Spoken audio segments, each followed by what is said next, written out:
नमस्कार। आज हम एक ऐसी कहानी पर बात करने वाले हैं जो सुनने में थोड़ी अविश्वसनीय लगती है। ये बिहार और पंजाब से जुड़े एक परिवार की कहानी है। हाँ, और इसका आधार एक बहुत ही निजी, आप कह सकते हैं, एक डिटेल्ड अकाउंट है जो हमें यूट्यूब ट्रांसक्रिप्ट से मिला है। बिल्कुल।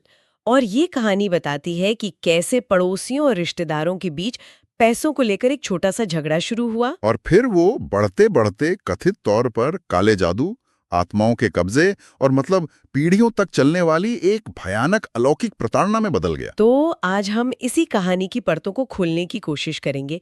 देखते हैं कि ये विवरण क्या कहता है। हाँ, तो ये सब शुरू हुआ, जैसा कि कहानी में बताया गया है, साल 2001 में।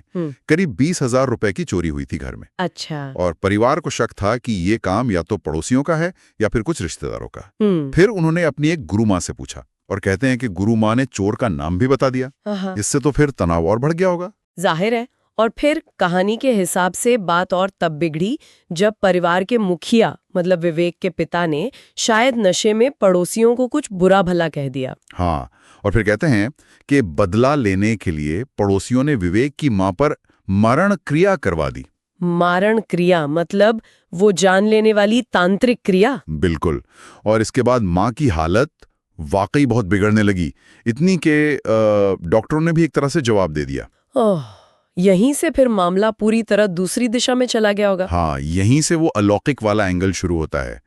परिवार किसी सिद्धि पुरुष के पास गया, मतलब जिसके पास कुछ सिद्धियां हो। लेकिन कहते हैं कि माँ के अंदर जो भी शक्ति थी, उसने उसका मजाक उड़ाया, उसे चैलेंज किया। वो कुछ नहीं कर पाए। फिर वो एक और गुरुजी के पास पहुंचे जो शायद ज्यादा शक्तिशाली थे। अच्छा, और उन गुरुजी ने क्या बताया? उन्हें बताया कि माँ के अंदर कोई एक नहीं बल्कि 7-8 आत्माएं हैं, और ये आत्माएं खुद कह रही थी कि उन्हें भेजा गया है। भेजा गया है? हाँ, मतलब दुश्मनों ने? हाँ बिल्कुल। गुरुजी ने फिर अपनी कुछ शक्ति दिखाई, उन्हें डराया धमकाया और एक तावीज दिया पहनने को, सुरक्षा के लिए। हाँ। लेकिन अजीब बात ये हुई कि जब वो लोग बस से घर लौट रहे थे, वो तावीज टूट गया है? रास्ते में ही टूट गया। हाँ। और कहते हैं कि तावीज टूटते ही माँ फिर से वैसे ही वश में हो गई। बाप रे, इसका क्या मतलब हुआ कि भेजने वाली शक्ति ज्यादा थी या तावीज कमजोर था? ये कहना मुश्किल है, शायद दोनों बातें हों। तो परिवार फिर से भागा भागा उन्हीं गुरुजी के पास गया। इस बार क्या पता चला? इस बार गुरुजी ने देखा तो कहा अब 7-8 नहीं, अब तो माँ के शरीर में 30-40 आत्माएं हैं। 30-40? हे भगवान। हाँ। तो इस बार गुरुजी ने अपने त्रिशूल वगैरह से कुछ क्रिया की, उन्हें निकाला और एक सलाह दी। क्या सलाह दी? उन्होंने कहा कि कुछ दिन अपने उन रिश्तेदारों और पड़ोसियों से दूर रहो, क्योंकि वो लोग परिवार की चीजें जैसे कपड़े या घर की मिट्टी इस्तेमाल करके बार बार ये सब कर रहे हैं। अच्छा, ये तो बहुत डरावना है। तो परिवार ने क्या किया? वो लोग गुरुजी की बात मानकर बिहार चले गए, बड़े बेटे प्रदीप की शादी के लिए। सोचा होगा कि चलो जगह बदलने से कुछ ठीक होगा। हाँ, पर मुसीबत ने वहां भी पीछा नहीं छोड़ा। कहते हैं कि बिहार में भी रिश्तेदारों ने प्रदीप पर कुछ खिलाकर, शायद पान वगैरह, हमला किया। हद है। और फिर जब दुल्हन की विदाई हो रही थी तो एक पुलिया पर दुल्हन अजीब हरकतें करने लगी, लड्डू फेंकना, चिल्लाना, जैसे वो अपने काबू में ना हो। शादी के दिन ही? हाँ। बाद में जब गुरुजी से पूछा गया तो पता चला कि ये दुल्हन के नाना ने करवाया था, क्योंकि वो इस शादी के सख्त खिलाफ थे। नाना ने अपनी ही नातिन पर? कहानी तो यही कहती है। कहते हैं उन्होंने कोई मिट्टी और रंग फेंकने वाला अनुष्ठान किया था। गुरुजी ने बताया कि दुल्हन पर 16 जिन्न छोड़े गए हैं। जिन? हाँ, जिन्न। गुरुजी ने उन्हें किसी तरह बांधा तो, लेकिन नाना धमकी देकर गया कि वो बदला लेगा। और उसने बदला लिया? हाँ, और निशाना बनाया प्रदीप को, मतलब दूल्हे को। कहते हैं कि उस पर करीब 300 भूत छोड़े गए। 300? ये संख्याएं तो मतलब अविश्वसनीय है। बिल्कुल। कहानी के अनुसार प्रदीप की हालत बहुत खराब हो गई। वो लोग उसे चिंतपूर्णी ले गए, वहां के पवित्र तालाब में नहलाया। उससे कुछ हुआ? कहते हैं कि ज्यादातर आत्माएं वहीं बंद गईं, लेकिन एक बहुत शक्तिशाली आत्मा बच निकली और वो प्रदीप को लगातार परेशान करती रही। ओह, वो क्या करती थी? वो चुनौती देती थी, कहती थी मैं 500 और लाऊंगी। प्रदीप की हालत इतनी बिगड़ गई कि वो अजीब हरकतें करने लगा, जैसे भूतों को रोटियां खिलाना।